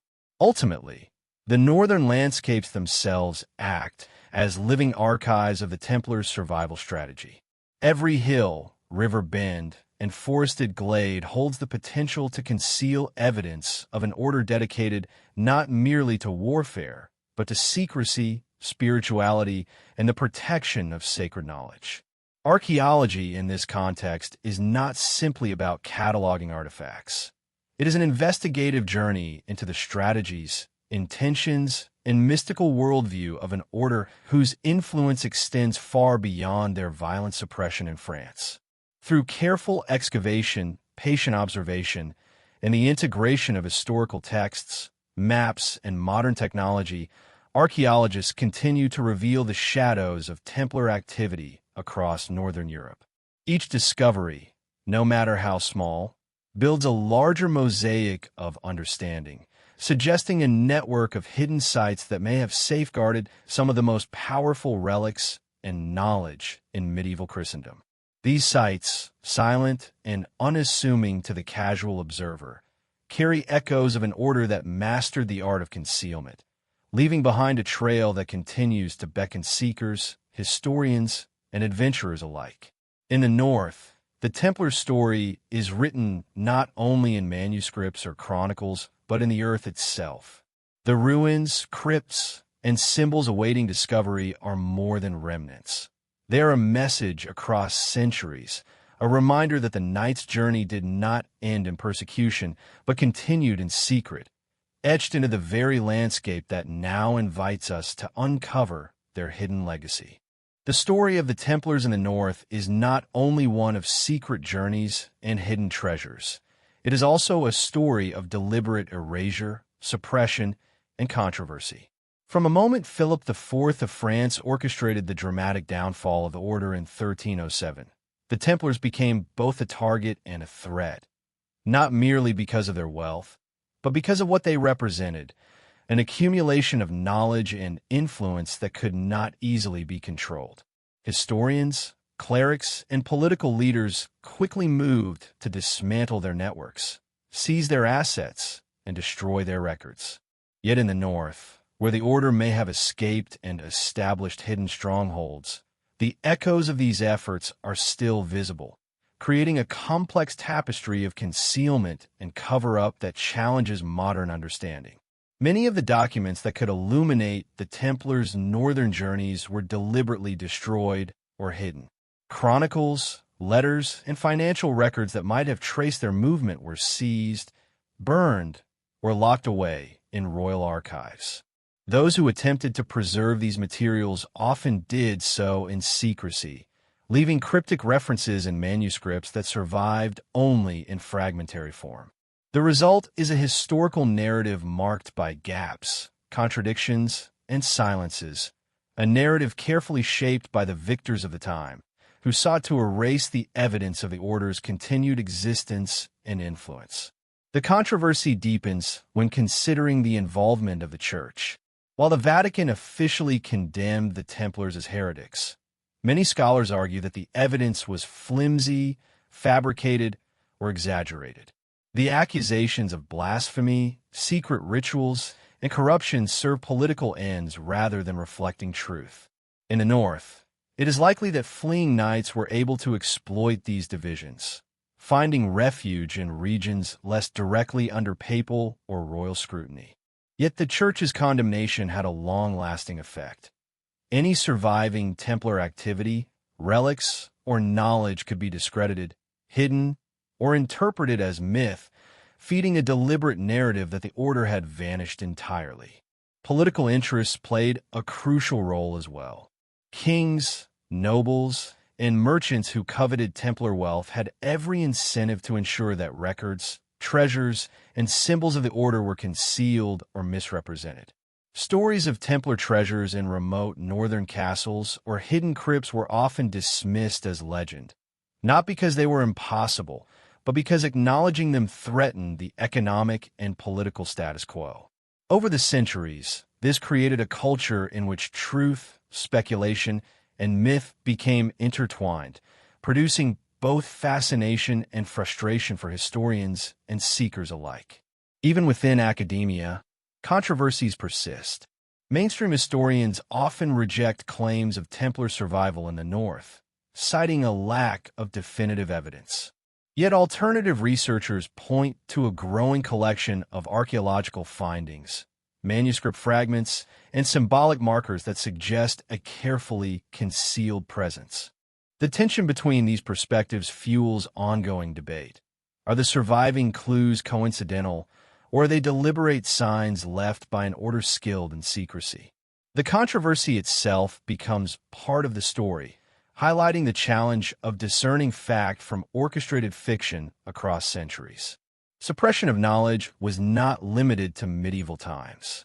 Many manuscripts, maps, and artifacts that could illuminate Templar activity were hidden in monasteries, private collections, or secret vaults, inaccessible to the public and even to scholars. Some of these items resurfaced only in the 18th and 19th centuries, often accompanied by mysterious provenance and cryptic annotations suggesting prior concealment. In certain cases, the rediscovery of these items sparked immediate controversy, raising questions about authenticity, forgery, and the deliberate obfuscation of evidence. Each revelation is accompanied by debate. Does this confirm a Templar presence, or is it a carefully crafted illusion designed to intrigue, mislead, or profit from legend? Another layer of controversy emerges from the blending of history and myth. Legends of the Grail, sacred relics, and northern strongholds often sit uncomfortably alongside verified historical records. Some critics dismiss these tales as fanciful fabrications, while others insist they encode genuine historical truths. The result is a persistent tension. The more one explores the Templars' northern journey, the more one encounters narratives deliberately designed to obscure, confuse, and protect. Even seemingly mundane discoveries, an anomalous stone carving, a hidden tunnel, a cryptic inscription, must be evaluated not only for what they reveal, but also for the possibility that they were intentionally placed to mislead or safeguard secrets. Perhaps the most compelling evidence of cover-up lies in patterns of suppression that extend across countries and centuries. Sites in Scotland, Scandinavia, and the Baltic often display signs of tampering, concealment, or repurposing. Churches built over older Templar sites, castles modified to obscure hidden chambers, and crypts sealed or forgotten suggest a conscious effort to remove traces of their presence. Even local folklore hints at the persistence of knowledge, with tales of strange occurrences, secret treasures, and rituals preserved orally, away from the scrutiny of officials or clerics. These patterns suggest that the Templars' northern legacy was not only preserved but actively protected through concealment, creating a layered and controversial historical record. Modern investigators encounter additional challenges when studying these sites and sources. Forged documents, misattributed artifacts, and sensationalist accounts muddy the waters, making it difficult to separate authentic evidence from deception. At the same time, intentional secrecy may have been a Templar strategy in itself, designed to protect knowledge from unworthy eyes. In this way, controversy and cover-up are not merely historical accidents. They are intrinsic to the story, a reflection of the Order's enduring philosophy of secrecy, protection, and survival. Ultimately, controversies surrounding the Templars in the North highlight a profound tension between curiosity and suppression, revelation and concealment. Each discovery, fragment, or legend carries with it the weight of centuries of deliberate secrecy and deliberate distortion. The more we learn, the more questions arise. How much knowledge was lost, hidden, or misrepresented? Which northern sites contain authentic traces of Templar activity, and which are clever decoys? These questions are central to understanding the Order's northern legacy and the enduring allure of their secrets. In the end, the controversies and cover-ups are themselves part of the narrative, shaping the way we perceive the Templars today. They remind us that history is rarely straightforward, that power and secrecy can manipulate narrative across centuries, and that some truths may remain forever obscured, visible only to those willing to navigate the complex interplay of evidence, myth, and deliberate deception. For seekers of the Templars' northern legacy, the challenge is not merely to uncover artifacts, manuscripts, or ruins, but to decipher the story behind the suppression, to read between the lines, and to understand the extraordinary lengths an Order once took to preserve its knowledge from a world determined to erase it. The pursuit of the Grail in Northern Europe is not a matter of casual exploration. It is a journey into a labyrinth of legend, secrecy, and coded knowledge, where each clue is layered with centuries of deliberate concealment. Unlike the familiar landscapes of France or the Holy Land, the North offers a terrain both treacherous and mysterious, dense forests, mist-laden mountains, and rugged coastlines that seem to guard their secrets jealously. Here, the Trail of the Grail is not marked on conventional maps, but hidden in symbols carved into stone, cryptic manuscripts, and the very layout of medieval towns. The search requires not only skill and patience, but an understanding of the Templars' mindset, disciplined, cautious, and deeply attuned to the interplay of spiritual, practical, and symbolic concealment. The first step in following this trail is the recognition that the Grail, as the Templars conceived it, is more than a simple chalice. Some manuscripts describe it as a vessel imbued with sacred knowledge, a repository of wisdom, or even a key to understanding the divine order. References to the Chalice of the North appear in scattered texts, accompanied by allegorical directions, celestial markers, and coded instructions. Each description is shrouded in metaphor. Rivers that flow with the stars, forests that whisper to the initiated, stones that guard the heart of the sacred vessel. To interpret these clues literally is to risk misunderstanding. To approach them symbolically is to begin unraveling the layered intelligence of the knights who hid the Grail in the first place. Scotland emerges repeatedly in this quest, its rugged landscapes offering both refuge and concealment. Highland legends speak of ancient castles with subterranean passages, hidden vaults, and secret chapels. Archaeological evidence suggests that some of these structures may have been modified to safeguard precious objects, while local folklore hints at the presence of artifacts linked to the Templar Grail. The trail often follows waterways where rivers and lochs serve as natural markers, guiding the seeker through regions that were strategically advantageous for fleeing knights. Each location carries the dual imprint of history and legend, where tangible ruins intersect with myth, and where the past seems to breathe through every stone. Scattered throughout Scandinavia and the Baltic, similar signs appear. Coastal fortresses and monasteries bear carvings reminiscent of Templar iconography, geometric designs that align with celestial events, and hidden compartments that may have served as repositories. In some cases, these structures were situated near natural formations described in prophetic manuscripts, suggesting that the Templars' northern journey was guided not only by political and military considerations, but by an intricate understanding of geography, astronomy, and ritual. The landscape itself becomes a map, and every hill, cliff, or river bend is a potential waypoint in the quest for the Grail. Following the trail requires decoding layers of symbolism. For example, a manuscript may describe a forest where the stones drink the moonlight, which at first appears poetic, even fanciful. Yet cross-referencing local traditions, topography, and architectural alignments can reveal a hidden crypt or chamber oriented according to lunar cycles or celestial markers. Similarly, rivers described in metaphorical language often correspond to actual waterways that connected Templar settlements, fortresses, or trade routes. The Grail's Trail is a test of perception, a challenge to distinguish between mythic imagery and practical instruction, demanding both analytical skill and intuitive insight. The journey is further complicated by the deliberate obfuscation employed by the Templars. In many cases, sites containing potential Grail relics were intentionally disguised, with misleading markers or decoy chambers designed to confuse the uninitiated. Legends of treasures buried beneath church floors, concealed in hollow hills, or hidden behind false walls are accompanied by stories of traps, protective symbols, and cryptic warnings. The Knights understood that secrecy was survival, and their strategy was to encode the Grail's location in a way that only the prepared and worthy could decipher.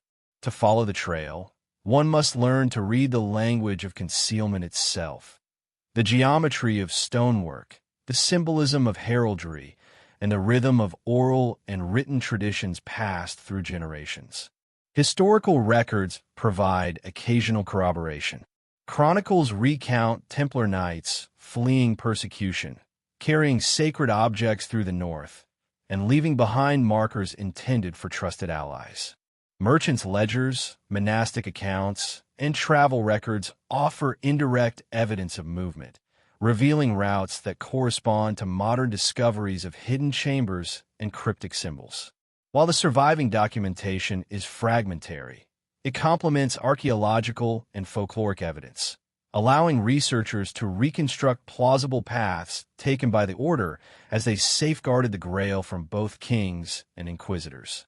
The Grail quest in the north also intersects with local mythologies. Pagan and Christian traditions converged in regions where the Templars sought refuge, creating a syncretic culture in which sacred sites were layered with multiple meanings. Certain standing stones, ancient groves, and sacred springs were repurposed or incorporated into Templar symbolism, providing both concealment and continuity. By blending their knowledge with local spiritual landscapes, the Knights ensured that the trail would remain hidden in plain sight, accessible only to those capable of interpreting the subtle signals embedded across centuries. For modern seekers, the Northern Grail quest is as much intellectual and spiritual as it is physical. Following the trail demands patience, careful observation, and a willingness to embrace uncertainty. Each discovery, whether a carved symbol, a hidden passage, or a manuscript fragment, must be analyzed in context, with attention to layers of history, allegory, and intention. Misinterpretation can lead to dead ends, while careful decoding can reveal connections that transform ordinary ruins into markers of a vast, concealed network. The thrill lies not merely in locating physical objects, but in tracing the pathways of thought, strategy, and devotion left behind by a secretive order dedicated to preserving knowledge beyond the reach of power and persecution. Ultimately, the Grail quest in the north is a journey across both space and time. It traverses landscapes shaped by nature and history, guided by manuscripts, maps, and memory. It is a pursuit that requires understanding the Templars' dual mastery of the material and the symbolic, the ability to navigate terrain, construct fortifications, and hide treasures, alongside the equally sophisticated capacity to encode meaning in allegory, geometry, and ritual. Each step along the trail is a step into the minds of knights who envisioned a network of sanctuaries, coded messages, and sacred sites designed to withstand centuries of scrutiny, destruction, and doubt. Following the trail of the Grail is, in essence, following the Templars themselves, their wisdom, their caution, and their vision of a world in which sacred knowledge could survive even the harshest persecution. The North is both the stage and the canvas of their strategy, a landscape etched with secrets that challenge every generation to look deeper, think critically, and trust intuition. And for those who undertake this quest, the rewards are not only material, but profoundly spiritual, offering a glimpse into a legacy of courage, devotion, and secrecy that continues to captivate the imagination to this very day.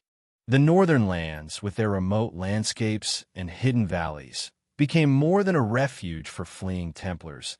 They became the foundation for a network of secret orders, guardians dedicated to preserving knowledge, relics, and sacred traditions long after the fall of their original order. While the mainstream narrative assumes the Templars were extinguished in France, the persistence of legends, symbols, and underground chambers suggests otherwise. Survivors may have integrated into local societies, blending seamlessly with northern clans, monastic communities, and merchant networks, all while safeguarding the secrets that could not survive in plain sight. These guardians were both knights and custodians, a fusion of martial skill and esoteric vigilance, committed to a mission whose magnitude surpassed ordinary understanding. These secret orders were not haphazard collectives. They were structured, disciplined, and highly strategic, mirroring the organizational sophistication of the original Templar Order. Initiation was rigorous, knowledge was compartmentalized, and symbols served as both identifiers and instructions. Certain heraldic emblems, subtle architectural motifs, and coded manuscripts acted as secret signposts, visible only to those trained in the Order's cryptic language. Through these markers, members could identify one another, locate safe houses, or trace the path to hidden relics. It was a system designed to endure, to protect, and to remain invisible to both the authorities and casual observers. In Scotland, surviving Templars are believed to have integrated with local clans, serving as advisors, military strategists, and spiritual guides. Their influence extended into feudal politics, architecture, and ceremonial practices, subtly shaping communities while maintaining secrecy. Castles with hidden chambers, hilltop shrines, and subterranean tunnels provided secure locations for storage of relics, manuscripts, and artifacts associated with the Grail. Some records hint at elaborate rites conducted within these hidden spaces, designed to train initiates in the spiritual and symbolic wisdom of the Order. The guardianship of knowledge became a sacred responsibility, one that demanded discipline, loyalty, and discretion across generations. Similar patterns emerge in Scandinavia and the Baltic regions. Monastic complexes, coastal fortresses, and remote chapels bear evidence of modifications and concealed spaces that suggest Templar influence. Here, the secret orders may have operated in conjunction with local religious authorities or merchant guilds, blending operational security with spiritual practice. Legends of northern guardians protecting sacred relics, guiding pilgrims, or passing knowledge orally point to a system that valued secrecy over recognition, ensuring the survival of their mission without attracting attention. Even minor towns contain remnants of this hidden network, from cryptic carvings to buried artifacts, hints that a legacy of guardianship persists across centuries. The Order's responsibilities were manifold. Beyond preserving relics like the Grail or sacred manuscripts, they maintained an intricate system of encoded knowledge. Astronomical alignments, symbolic geometry, and ritual practice were all part of the curriculum, training new generations to perceive the hidden dimensions of the world.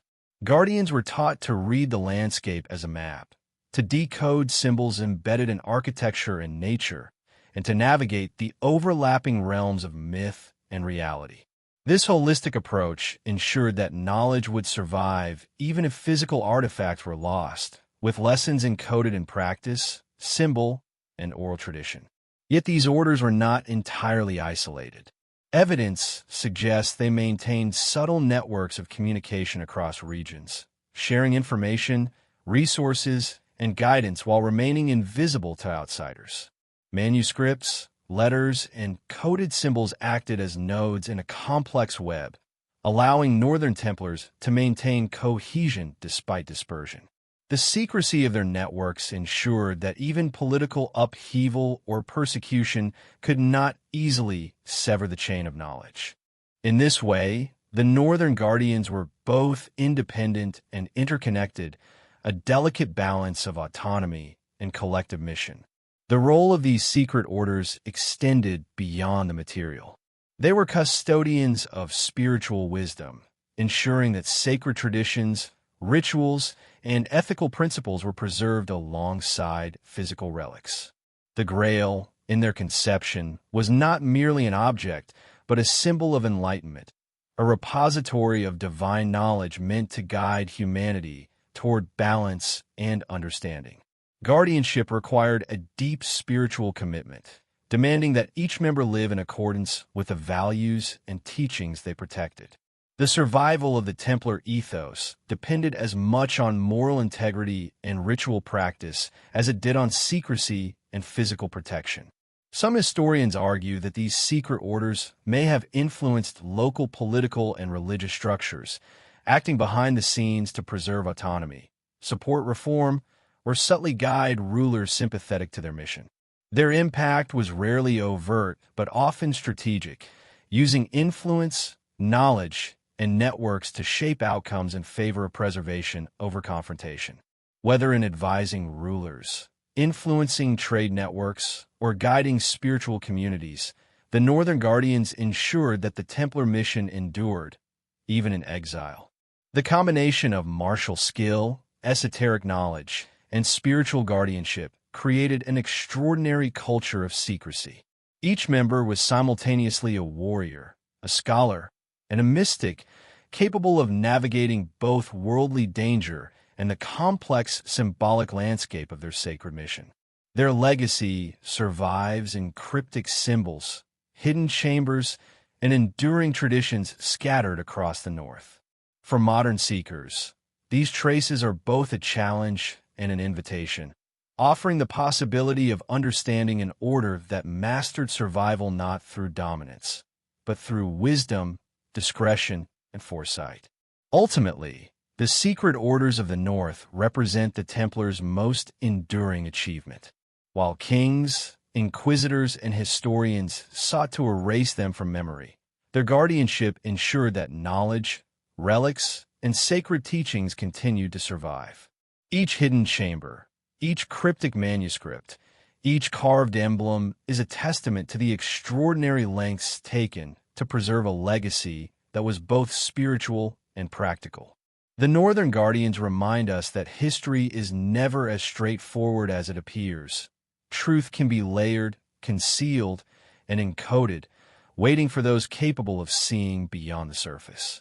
In following the traces of these orders, one glimpses not just a story of survival, but a philosophy of protection and devotion. The Templars in the North were not merely refugees. They were architects of secrecy, custodians of the sacred, and keepers of wisdom whose echoes still resonate today. Their existence challenges our understanding of medieval Europe, inviting us to consider that the most profound legacies are not always visible, and that the truest power may lie not in conquest, but in preservation. The northern landscapes where the Templars sought refuge were steeped in layers of myth and tradition, where pagan rituals and Christian practice existed side by side, often blending into a tapestry of sacred symbolism. For the knights fleeing persecution, this convergence presented an opportunity. By integrating local beliefs with their own esoteric knowledge, they could both protect their secrets and ensure continuity of practice. The result was a fascinating interplay of symbols, rituals, and sacred spaces, an intricate code written into the very stones, forests, and waterways of the north, waiting to be deciphered by those capable of reading between layers of history and meaning. Standing stones, groves, and ancient mounds became canvases for the Templars' esoteric overlays.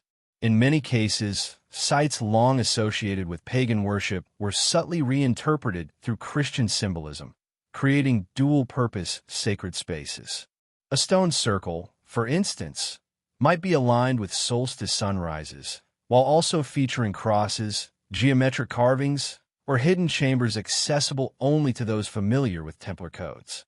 By weaving Christian symbology into existing pagan landscapes, the Knights could preserve continuity of spiritual practice while obscuring their activities from outsiders.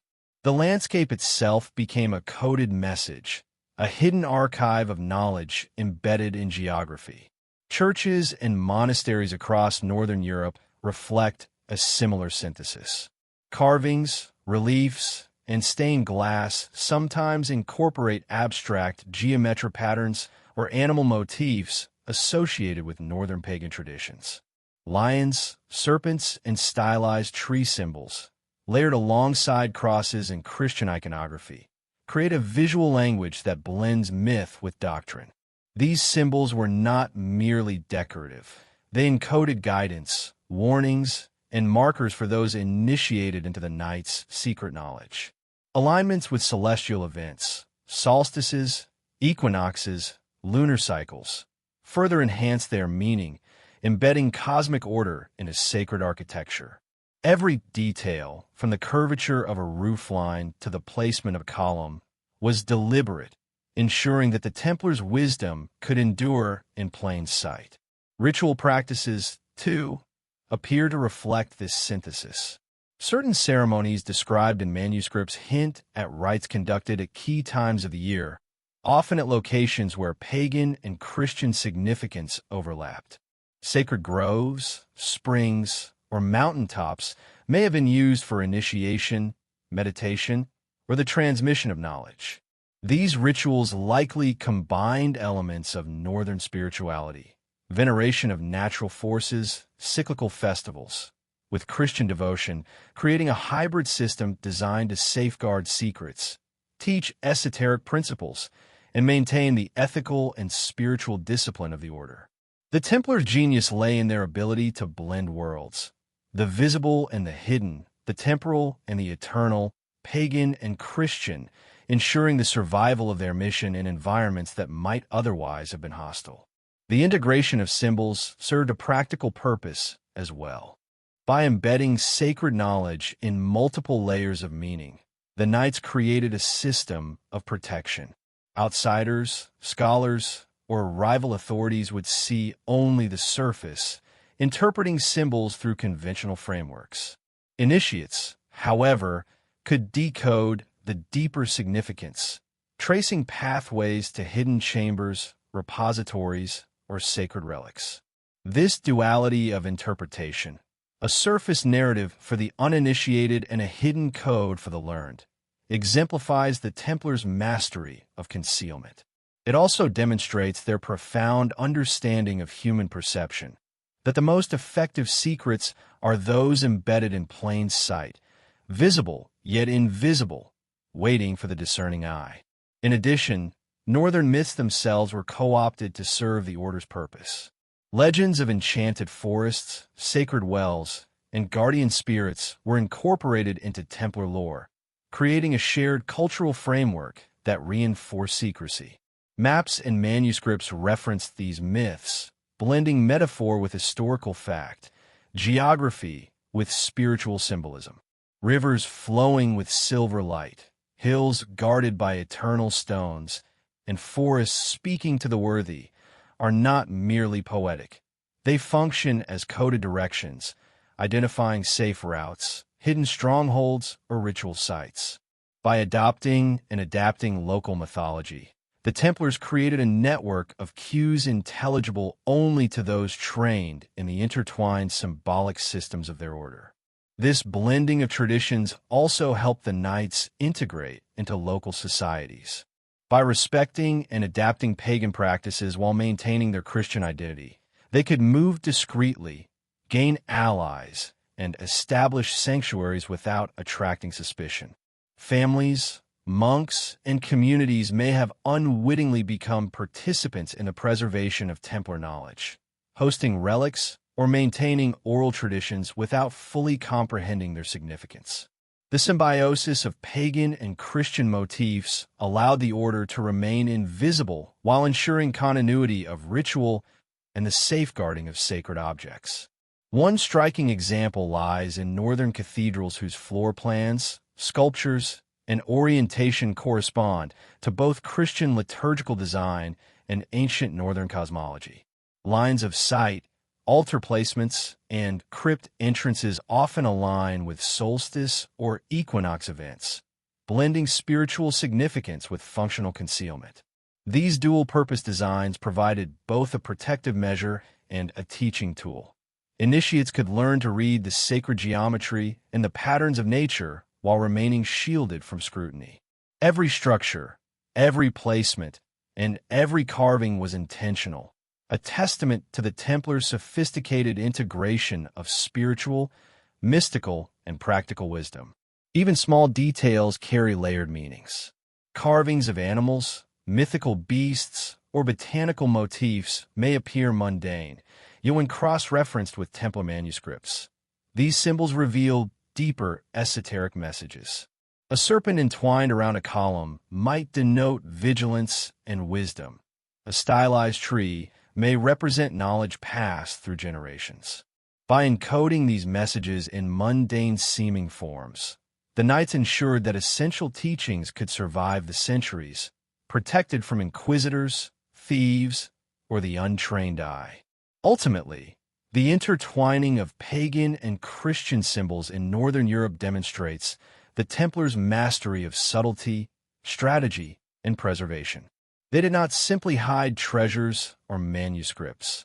They created an enduring system of meaning, blending spiritual insight, local tradition, and sacred geometry into a network of signs, rituals, and landmarks.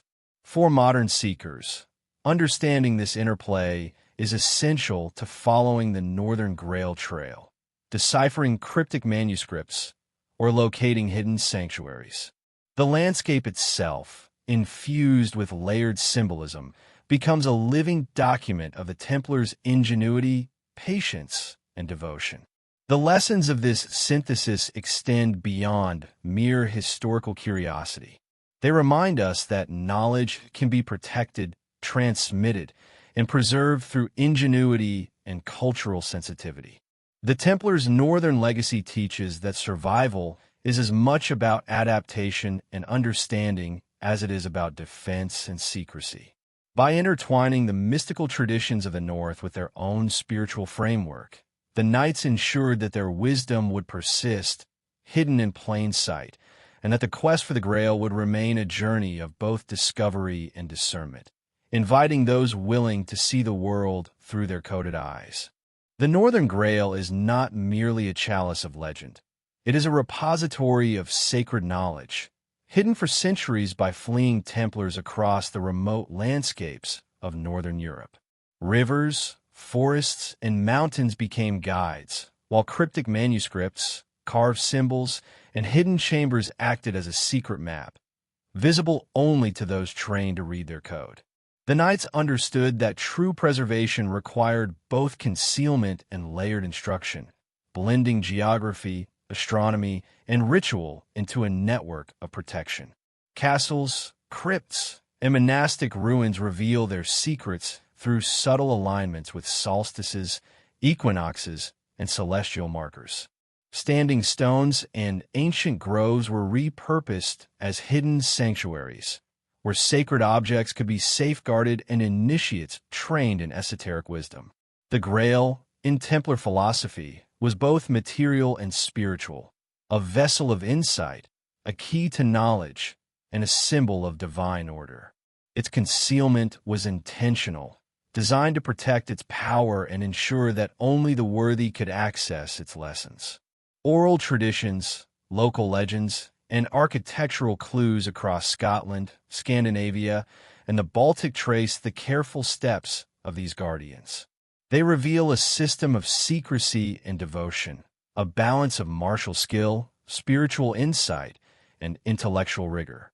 The Northern Grail's revelation is not simply the discovery of an object, but the unveiling of a worldview, a fusion of sacred geometry, ritual knowledge, and profound wisdom encoded in the very landscape. In following the Grail's trail, one glimpses the enduring legacy of the Templars, a network of guardianship, an intricate web of symbols, and a philosophy of preservation.